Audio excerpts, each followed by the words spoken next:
Yeah, it would be better. I mean, that was maybe our best weekend of hockey in a long time. So it would have been nice to play again this weekend, this past weekend. But the schedule is what it is, and when you have a bye week, you just have to prepare for it the right way. And we've done the best we can. But I mean, Michigan State came off a bye week the previous week against Minnesota, and they got beat pretty good on Friday night. So it is an issue, and we've learned over the years, it's important that you stay competitive in your practices, and you hate doing that this time of year, but like every game is a high compete level. So if you don't do it, then you're probably not going to be physically prepared to play after being off for a full week.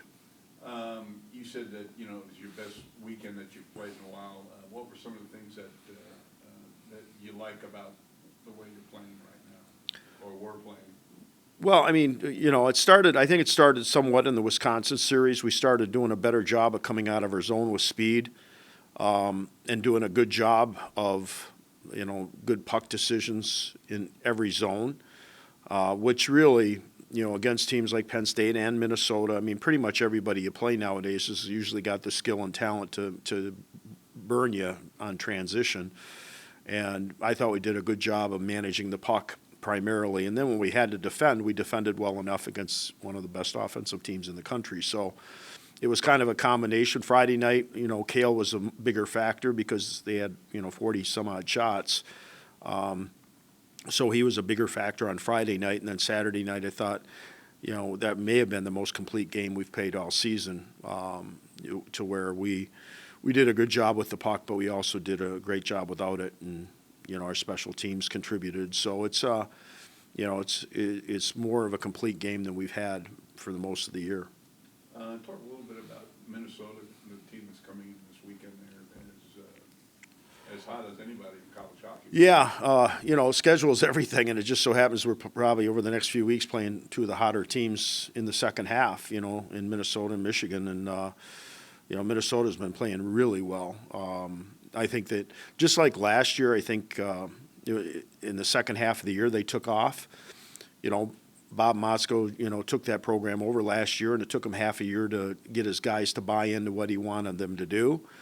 And this year was kind of like a repeat of that because they lost so many guys and they had so many young guys. It was almost a repeat performance to where it took half a year for him to really get them all to buy in. And, once they start playing the way that he coaches, they become very challenging and difficult to beat because they don't beat themselves generally.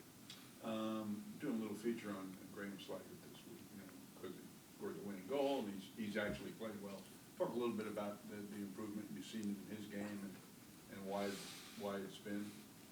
Well, I mean, he's always had the skill set, the speed. I think that for him, he's got a good hockey mind, and I think that just like every player on this team, and we've gone through it in a big way this year, is that confidence is everything. And I think Graham's a guy that he thrives on confidence, and when he's playing his game and using his speed effectively, then he becomes a much more dangerous player offensively. And I think that he's still learning that, but he's made progress this year.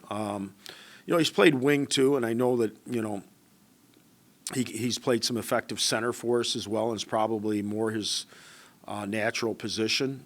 But I'm one that likes speed on the wings. I obviously like speed everywhere. You like to have fast centers too, but I like guys that the first guys out of the zone have speed, and that's generally the wingers. So guys like Cal Burke and him, are prototype type of center or to wingers for me.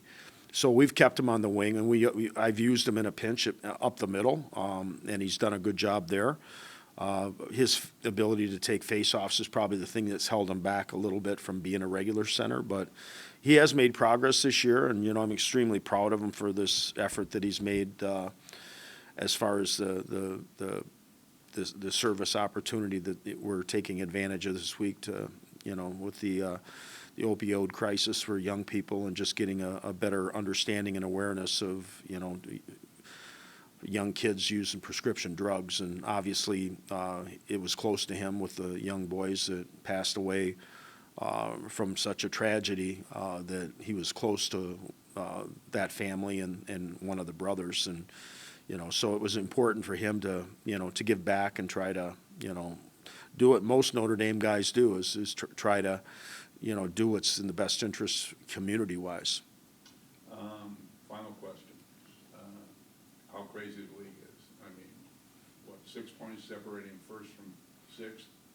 And, I mean, every game is, every period, every shift is important from here on out. It's been like that. It was like that last year, too. I mean, we consider the fact that we finished in second place and we're 500 in the league. And it's going to be very similar to that this year. I mean, you're going to have, 4 or 5 teams competing, to be in the top 4 spots, 6 teams competing to be in the top 4 spots. But, you've got 5 teams, maybe 6 that are still in the hunt for first place. And somebody gets hot this time of year, then anything's possible, So the teams, like I said, we feel good about ourselves right now. Michigan, Minnesota, they feel good about themselves. Michigan State's been pretty consistent throughout the year. Ohio State and Penn State are at the top of the standings right now, but, we have 2 games in hand on them, and as do the other teams. So there's 6 points there that, just like we sat around last weekend, both those teams have bye weeks yet to come. So, there's chances for teams to catch and bypass either one of those 2 teams. How do you keep the confidence and morale up during the bye week with the momentum that you have? Well, it's easy when you're coming off wins. It's better to have a bye week coming off wins. But, I think that we just try to keep guys fresh by, we've been doing different things. We've been pumping in music for practices. We've been shortening practices, but doing competitive stuff, playing a lot of competitions, small games that, get the guys' juices going and they have fun with it. We still touch on our tactics just to keep it fresh, especially coming off a bye week. We have to kind of reemphasize the things that made us successful last week, and I think the guys are in a good spot mentally. They know where they are as far as the big picture goes, and all we can do right now is worry about Friday night and and go out there and put our best effort forward. And try to get, have some success at home, which is something that we haven't had as much from the first half of the year. And besides Graham's connection with the foundation, why did you, as with the hockey team, want to get involved with the community and have this foundation here and raise awareness for you? Well, I mean, our guys do a lot of different service events, and we've had jersey auctions in the past. This is the first one I can remember that wasn't related to the military. But, this foundation obviously is for 2 local kids, basically. The families made a real effort since their passing of creating an awareness, not just within our community, but spreading across the state and maybe even the country. So, I mean, for us to, to do this to help raise awareness and then obviously help raise funds with the auction of the jerseys, just reemphasizes the importance of service, with all Notre Dame athletics. But our team, we take pride in our guys, Cal Burke being a finalist for the Humanitarian Award this year. We take pride in our guys making the effort to give back, whether it be kids or, the military. I mean, we try to recognize people from all across the country that, that are not as fortunate as we are. And I think that's a good lesson for our guys, and it also, reflects well on them and our program.